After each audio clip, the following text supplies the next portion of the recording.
I-human trafficking sebeyenze emini kabha kubuka bonke abantu abasadingi ukuthi beze bekukhombe ngesibhamu bekubambe bekufaka emotweni.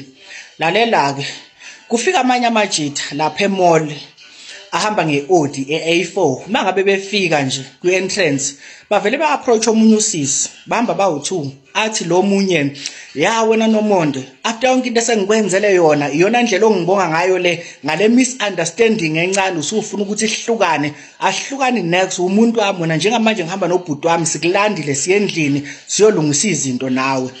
Amemeza usisi athi hayibo angisuyena uNomonde mina ukhuluma nomuntu wrong abantu sebebhekile manje bayabuka bese bethi laba abanye eyababila ingenwa vele amantombazana ayijwayele lento yawo akhala usisi amemeze kube serious ngempela lamajita amdonsa omfaka emotweni. Kuqhamuka abanye abafethu abasebenza lapha emall abawonogada bebuza ukuthi kwenze njani achaza usisi ukuthi nginenkinga labantu besilisa ababili engabazi bangibiza ngoNomonde lo uthi mina ngumuntu wakhe after misunderstanding esibe nayo sengifuna ukuthi sihlukane kanjalo nje. Fast forward bese bathi labo bhutisisi ikhona into ongasiverifyela ngayo ukuthi wena ngempela uyena lo muntu abamshoyo ethi usisi ayikho into engiyiphethe nefona ngiyiphethe kwa-ID angiyiphethe.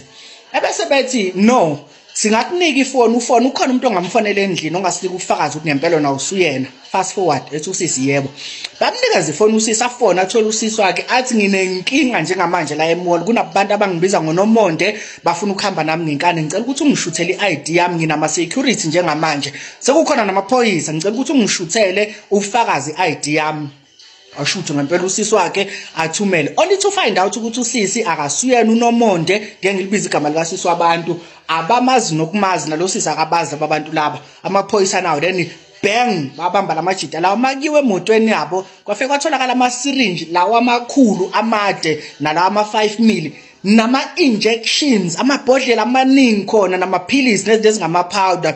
So clearly tells ukuthi lo sisi lo should babezomthatha befike bemdrage behambe naye beyokwenza whatsoever babefuna ukuyoyenza. So bafethu nje abantu besilisa kubalekile ukuthi bavikele osisi bethu noma kungathiwa kunezinto abazenzayo but umuntu wesifazane uma ngabe ethinta akayazi uma ngabe ubufakazi singakabutholi asibavikeleni because lo sisi abantu babezohamba naye beyomenza whatsoever abantu bakubo kusho ukuthi babe ngeke bephinde bemthole lo yasisi. Luckily amaphoyisa awenza umsebenzi wawo yabanjwa ke lethu. So bafethu nani be careful mhlawumbe uhamba nomuntu wakho noma ngathi umuntu wakho awumthembi kangakanani but ungamdayisi phakathi kwabantu.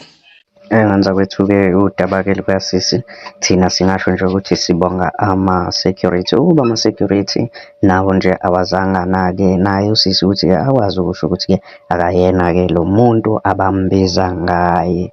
Ngane zakwethu-ke ukube lama-security ayengekho naye kuba azange ayikhumbule inamba yomuntu ongafonela ekhaya to confirm ukuthi akasiyena lo muntu abambiza ngaye shuthi ngokomthetho engabe base bemntshontshile. Mina-ke nawe bengathanda sihlangana kwi-comment section uvo lwakho ukuthi wenzeni ngalolu daba ungakhohlwa ukucofa subscribe button siphinde sihlangana kwividiyo elandelayo. Sikuphathele ezishisayo hlala nomgosi kusukela Monday kuya ku-Sunday ungakhohlwa ukucofa subscribe button kule channel yethu.